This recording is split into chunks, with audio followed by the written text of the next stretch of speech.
তারকাদের ঝকঝকে ফ্যাশন যেমন দর্শকের নজর কাড়ে, তেমনি নানা সময় তাদের পোশাক বিভ্রাট হয়ে ওঠে চর্চার বিষয়। বড় কোনো শো কিংবা অনুষ্ঠান, সবখানি শত শত ক্যামেরা সবসময় তাক করে থাকে এই তারকাদের দিকে।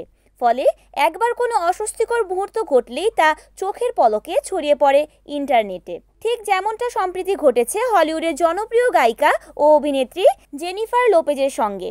লাইভ কনসার্টে পারফর্ম করার সময় হঠাৎ খুলে যায় তার স্কার্ট। মুহূর্তেই সেই ভিডিও ছড়িয়ে পড়ে সামাজিক যোগাযোগ মাধ্যমে। গত শুক্রবার রাতে পোল্যান্ডের রাজধানী ওয়ারশোতে এক জমকালো কনসার্টে পারফর্ম করছিলেন 56 বছর বয়সী এই গায়িকা। এ সময় তার পরনে ছিল সোনালী রঙের একটি স্কার্ট। গান গাইতে গাইতে হেঁটে যাচ্ছিলেন তিনি। হঠাৎ খুলে তার স্কার্ট। মুহূর্তের মধ্যেই নিজেকে সামলে নেন লোপেজ।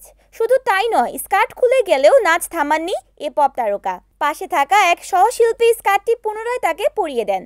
পুরো ঘটনাকে স্বাভাবিকভাবে নিয়ে কনসার্ট চালিয়ে যান জেনিফার।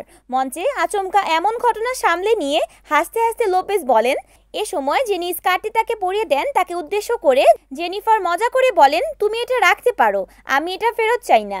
যা নিয়ে সোশ্যাল মিডিয়াতেও চলছে তুমুল আলোচনা। ঘটনাটির একাধিক ভিডিও ইতিমধ্যে সোশ্যাল মিডিয়ায় ছড়িয়ে পড়েছে।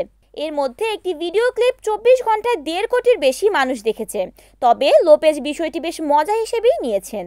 এমনকি সেই ভিডিও নিয়ে ঠাট্টায় মজেছেন তার ভক্ত অনুরাগীরাও। Aruni Akter, NAN TV।